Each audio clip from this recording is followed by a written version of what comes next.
No disallowed punctuation. Clean. Here is the final script. I want to tell you something that most fitness advice after it gets completely wrong. And it bothered me enough to dig through the actual research instead of repeating what every trainer online says. Everyone tells people over 60 the same thing. Do squats. They build strong legs. They keep you independent. Squats are not bad. I am not here to trash them. But here is the question nobody answers honestly. If squats are so powerful, why do so many people who squat faithfully still struggle on the stairs, still wobble off a curb, still feel one leg weaker than the other? Something does not add up. And what the research actually shows is that a regular two-legged squat is not the exercise that rebuilds real leg strength after 60. There is something else, and I am going to show you exactly what it is.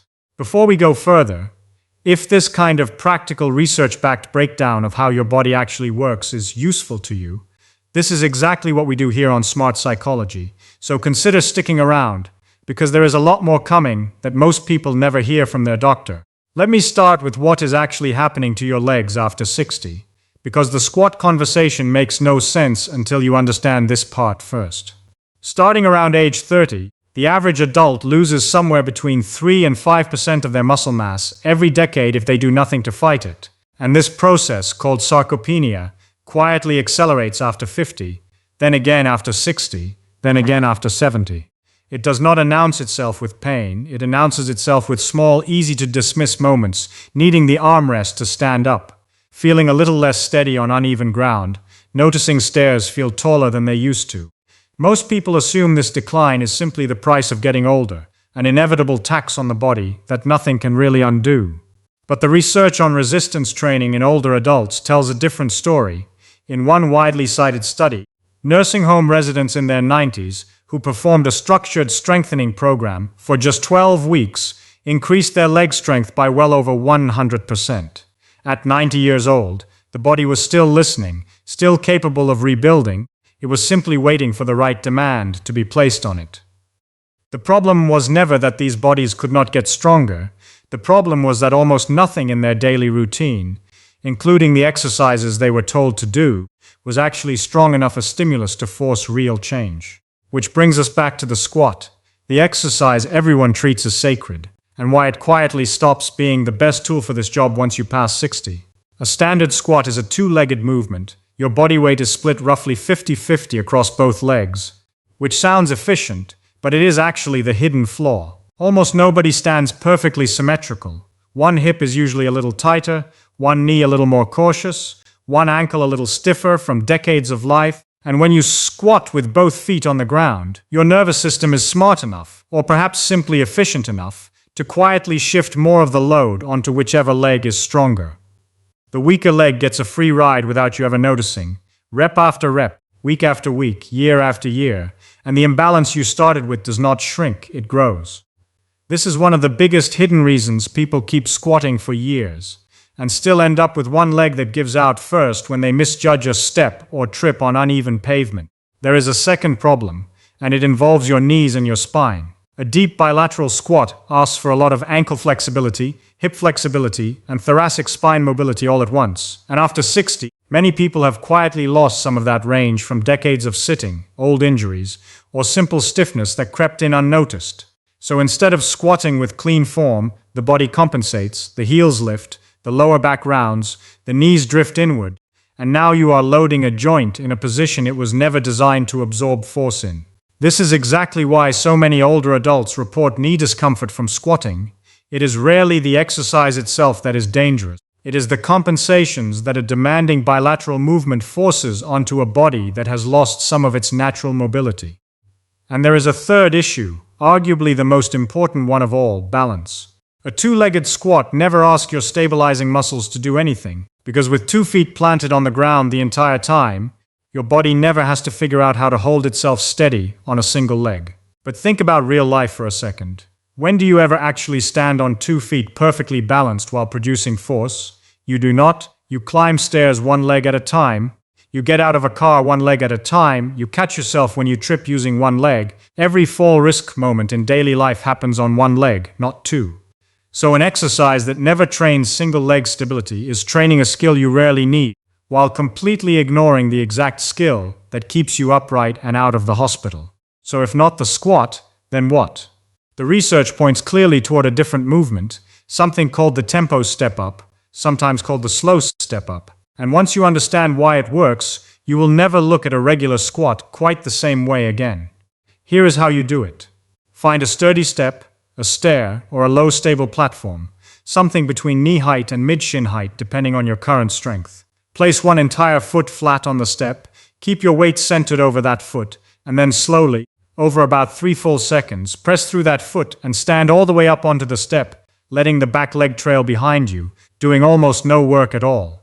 At the top, pause for a moment, then lower yourself back down just as slowly, over about 3 seconds, controlling every inch of the descent instead of simply dropping down. That is 1 rep. You keep the working leg on the step the entire time. You do not alternate legs within a set. You finish all your reps on one side, rest briefly, then switch.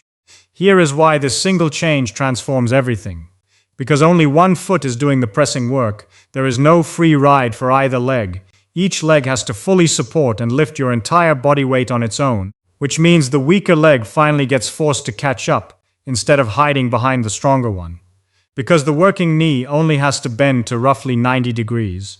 Instead of folding all the way down like a deep squat, you get strong, functional loading without demanding the extreme ankle and hip mobility a full squat requires, which is exactly why people with cranky knees often find step-ups far more comfortable than squats.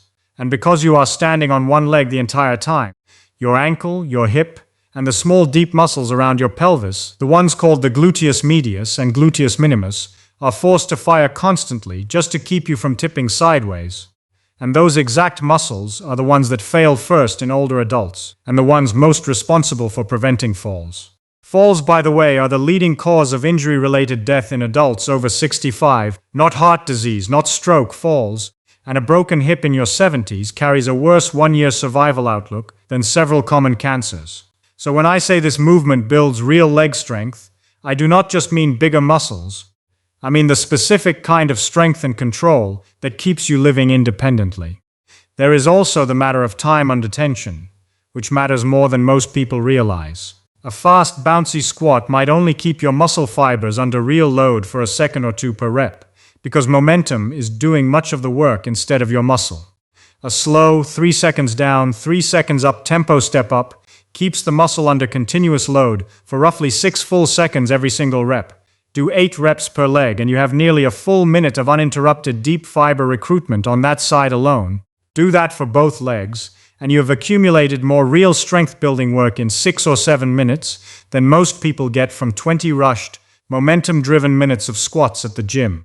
And there is a hormonal piece to this that almost nobody talks about. When a muscle contracts hard, not casually, but genuinely hard, it releases signaling molecules called myokines directly into your bloodstream. These myokines travel throughout the body. They help regulate blood sugar. They reduce systemic inflammation, and researchers have linked them to slower cognitive decline and improved immune function. Your leg muscles are the largest muscle group in your entire body, so when you genuinely challenge them, you are not just building stronger legs, you are sending a wave of protective chemical signals to your heart, your brain, and your metabolism. A light, easy movement barely triggers this release. It takes real, demanding effort, the kind a slow single-leg tempo step-up provides and a shallow momentum-driven squat usually does not. Now, to be fair to the squat, it earned its reputation for good reasons. Decades ago, researchers studying young, healthy athletes found that heavy barbell squats built enormous total body strength very efficiently, and that research got repeated, simplified, and eventually flattened into a single universal message: squat and you will be strong, applied to every age group without much nuance. What almost never got mentioned in that message is that those original studies were done on young bodies with full mobility, healthy tendons, and no long-standing muscular imbalances. Bodies that had not yet spent 40 years quietly favoring one side. A 25-year-old athlete and a 68-year-old grandmother asking her legs to hold her upright are not the same biological situation, and training advice that ignores that difference is not really science anymore. It is habit wearing the costume of science. This is not an attack on anyone who recommended squats in good faith. It is simply a reminder that the right exercise depends on the body doing it. And for a huge number of people past 60, A two-legged squat is quietly working around the exact weaknesses it should be fixing. Let me tell you about someone who tried this. I will call her Diane, because I want you to understand this is not just theory. Diane was 66. She had done bodyweight squats on and off for years. Nothing serious, just a habit picked up from a magazine that told her it was good for her knees. She noticed her right leg always felt stronger than her left, but she assumed that was simply normal, the way some people are naturally right-handed. Then one afternoon, stepping down from her porch, her left knee buckled slightly, and she caught herself hard on the railing, her heart pounding, badly shaken by how close that moment felt. She switched to tempo step-ups, starting with no added weight, just her body weight. 8 reps per leg, 3 times a week, holding the door frame with 2 fingers for balance at first, because her confidence had taken a real hit. Within 2 weeks, she noticed her left leg, the weak one, was visibly working harder and getting tired faster than her right, which told her exactly what years of squatting had been quietly hiding from her the entire time. Within 6 weeks, she could complete the full set on her left leg without holding on to anything at all. Within 3 months, the 2 legs felt, in her own words, like they finally belonged to the same person again. She still does squats sometimes. She has nothing against them, but the step-up is now her main event, and the squat has become the side dish. If any of this is shifting how you think about training your legs after 60, do us a small favor and hit subscribe here on Smart Psychology, because we are going to keep breaking down exactly why the popular advice so often misses the actual science, and you will not want to miss what is coming next. Now let me get practical, because understanding why this works matters far less than actually doing it correctly and safely. First, choose your step height wisely. If your knee currently feels sensitive or your strength is still building, start with a very low step, just 4 to 6 inches, almost like a thick book. You can always go higher later. There is no rush and no prize for starting too aggressively. Second, keep your torso upright and your weight centered over the working foot. Resist the urge to lean forward and use your arms to help push you up. The whole point is making the leg do the work alone. So if you find yourself needing your arms to shove off a railing on every single rep, the step is probably still too high for you right now. Third, control that front knee. It should track in roughly the same direction as your toes, not collapsing inward toward the other leg. If you notice it caving in, that usually signals the outer hip muscles are not firing properly yet. Slow down even further and consciously push the knee outward as you rise. Fourth, respect the tempo. 3 seconds on the way up, a brief pause at the top, 3 seconds on the way down, counting it out in your head if that helps you resist the urge to rush. The slow lowering portion, what trainers call the eccentric phase, is where much of the strength building actually happens, and it is the part almost everyone skips when they are in a hurry. Fifth, hold on to something stable while you are learning the movement, a wall, a sturdy railing, the back of a heavy chair. There is absolutely no shame in this. You are still loading the muscle fully. You are simply removing the balance challenge until your stabilizers catch up. And as you improve, you can move from 2 fingers to 1 finger to a hovering hand to nothing at all. The same way anyone learns any new physical skill, gradually and without pressure. Sixth, mind your breathing. Exhale as you press up through the working leg. Inhale as you lower down. This sounds like a small detail, but it keeps your blood pressure more stable during the effort, and it also naturally slows you down, which, as you already know by now, is exactly what you want. And do not judge your progress by how you feel on any single day. Some days the working leg will feel strong and steady. Other days it will feel shaky and unfamiliar even after weeks of practice. This is completely normal. Strength does not build in a straight line. It builds in a slow upward trend with small dips along the way. So judge yourself by the trend over a month, not the feeling in any one session. On frequency, 2 to 3 sessions per week is the ideal range, not daily. Your muscles actually get stronger during the rest period between sessions, not during the exercise itself, because the slow, controlled loading creates microscopic damage in the muscle fibers that then repairs itself thicker and stronger over the following 2 to 3 days. So give each leg at least a full day of recovery between sessions. Start with 2 sets of 6 reps per leg in your very first week. That is genuinely enough to begin with. Do not try to be a hero on day 1. You will likely feel it the following morning in a completely new way. A deep, honest soreness that tells you muscle fibers were finally recruited, that years of walking or shallow squats had never bothered to wake up.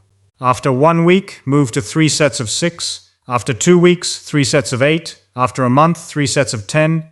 And once 10 reps per leg feels genuinely easy with clean form, that is your signal to add resistance. A couple of water bottles held at your sides, a loaded backpack, light dumbbells if you own them. Your muscles do not know the difference between proper resistance equipment and a jug of water. They only respond to the demand you actually place on them. One more small but important detail before we move on. Always warm up the working ankle and hip for a minute or two before your first hard set. A few gentle bodyweight squats, some ankle circles, a short walk around the room. Cold muscles and cold joints are far more likely to complain than muscles that have had a minute to wake up first. I also want to be honest about limits here, because that matters to me. If you have a significant knee injury, a recent surgery, severe arthritis, or any condition your doctor has specifically flagged, talk to your physician before starting any new loaded movement. This is general information, not a diagnosis for your individual body. And I would rather you check first than push through pain that is trying to tell you something important. But for the large majority of people watching this, with the normal aches and stiffness that simply come with age, strengthening the muscles around a joint almost always makes that joint feel better over time, not worse, because most knee discomfort in otherwise healthy adults is not actually joint damage. It is muscle weakness wearing a joint pain disguise, and building the surrounding muscle quietly resolves a great deal of it over a few consistent months. I want to leave you with the bigger point underneath all of this, because it goes beyond just legs. So much of modern fitness advice for older adults is built around the idea of being gentle, taking it easy, protecting yourself by doing less, and for some things, recovery, stress, mental well-being, gentleness is genuinely the correct approach. But the physical body does not get stronger from being protected, it gets stronger from being appropriately challenged, and it gets weaker, faster, when it is only ever asked to do a little. Comfort feels safe in the moment, but a body that is never asked to work single-legged, never asked to control a slow descent, never asked to catch its own imbalance, is a body quietly losing the exact capabilities that keep a person independent, mobile, and confident well into their 80s and 90s. The tempo step-up is not a magic trick, it is simply an honest, efficient way of asking your legs to finally do the work that a two-legged squat has been quietly letting them avoid. And once you feel that specific burn in the leg that has been coasting for years, you understand why the answer was never about doing squats harder. It was about training the one leg that actually needed the attention all along. So here is what I would ask of you tonight, not next Monday, not once you find the perfect step. Tonight, find any low, stable surface. A bottom stair works perfectly, and do 5 slow reps on each leg, just to feel it, just to notice which leg tires faster. That single piece of information will tell you more about your real leg strength than years of two-legged squats ever did. Do not aim for perfect form on that first attempt. Aim only for honesty. Let the weaker leg reveal itself, because you cannot fix a weakness you have never actually felt. Give it 3 months of consistent, unhurried effort, 2 to 3 short sessions a week, and pay attention to the small things, the chair you no longer need to push off of, the stairs that stop feeling like a small negotiation, the steadiness in your stance when the ground under your feet is not quite even. Those small things are the real evidence, far more honest than anything a mirror or a scale will ever tell you. If this changed how you think about training after 60, share it with someone whose independence you genuinely care about. And if you want more of this kind of grounded, research-based look at how your body actually works, stay close to Smart Psychology, because we are only getting started. Your legs have carried you this far. They deserve training that is honest about what they actually need, and now you know exactly what that is.